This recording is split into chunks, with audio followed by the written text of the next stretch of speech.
Hey everybody, welcome back to the Wolfe Pit. Even though I've had it now for almost 3 months and done several cooks on it, I'd like to introduce my new Lone Star Grillz mini insulated smoker. I'm using stock pictures for the beginning of this video because for some reason I couldn't get decent pictures with my camera. I think it's funny the smoker is called a mini because it's anything but a mini. It should be called a mini tank.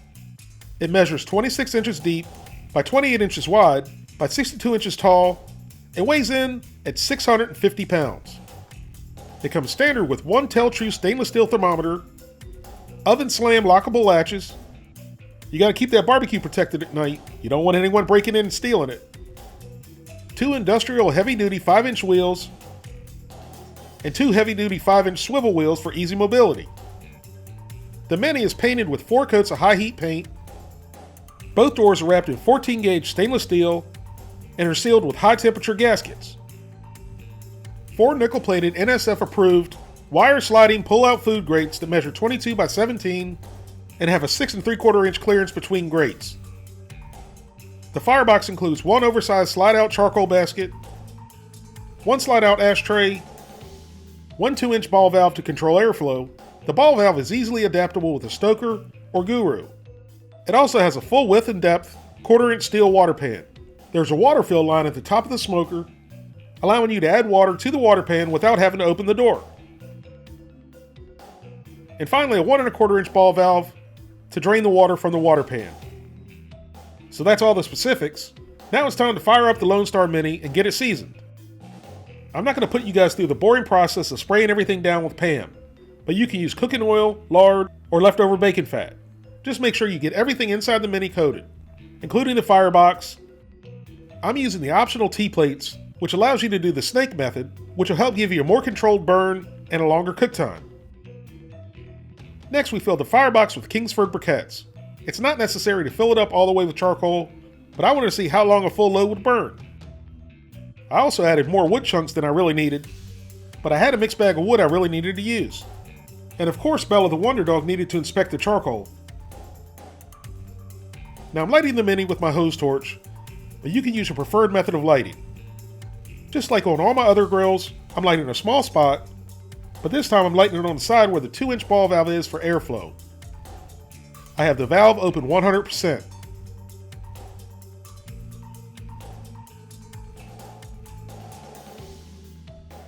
Now let that burn for 10 minutes or so, or until you get a small bed of lit coals.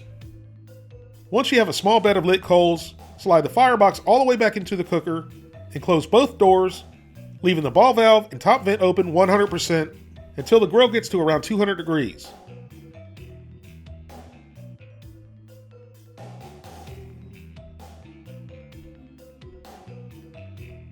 Then close the top vent and ball valve by 75% and the temps will settle in between 250 and 275 degrees. I let the Mini burn overnight and most of the next day, and it stayed right at 275 degrees for 22 hours.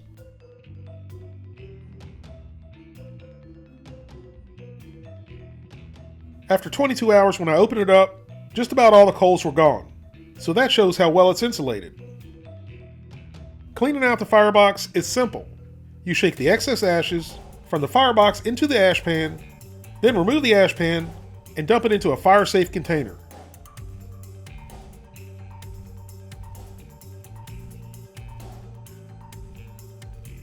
Now that everything is nicely seasoned, we're ready for our first cook on the Mini. I loaded the charcoal the same way we did when we seasoned it, but this time I used hickory chunks. We lit it the same way with the hose torch. Then let it burn for 10 minutes until we had a nice bed of lit coals. Now the Mini can be used as a dry smoker or a water smoker. For this initial cook, I'm not using water. On the next cook you'll see, I used water. While the Mini was coming up to temperature, we had some visitors. And they better behave, or the next cook you see will be smoked chickens.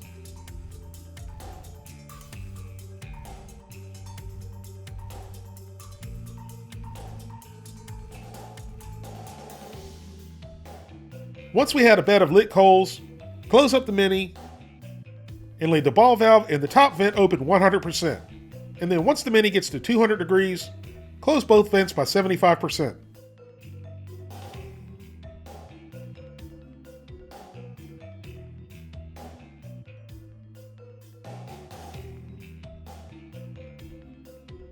While it was coming up to temperature, we seasoned 4 pork butts, right about 9.5 pounds each.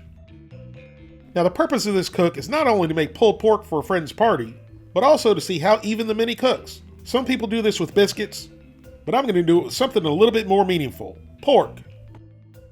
Now they say the heat distribution is even from the top to the bottom and from the bottom to the top. So if this is true, all the butts should be done at the same time. Once all the pork was seasoned and the pit was up to temperature, it was time to cook. We placed 1 butt on each shelf. And of course the boss man had to get his hand in there to make sure we were doing everything right.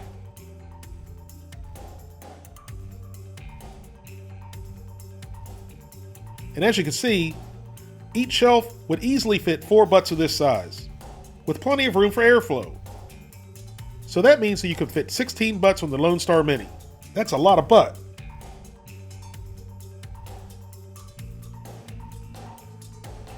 Once the cooker was loaded with pork, we closed it up and let it do its thing.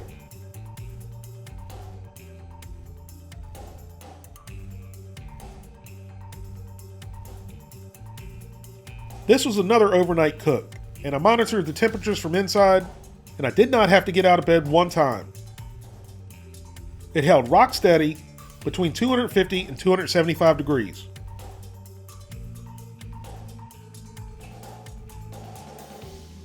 Here's what the coals looked like the next morning after cooking for 14 hours.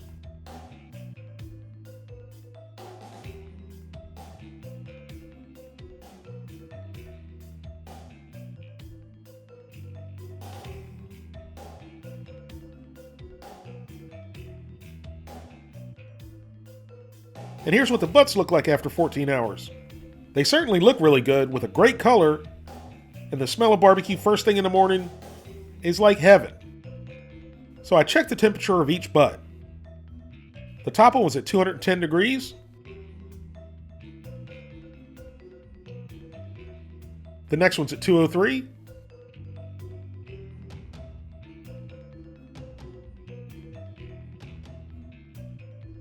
Then 204.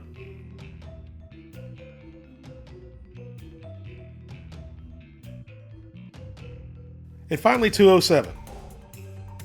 So in my opinion, that's a pretty good heat distribution. We ended up wrapping the butts in aluminum foil on the optional stainless steel side table, then put them in a cooler and took them to the party where we pulled them.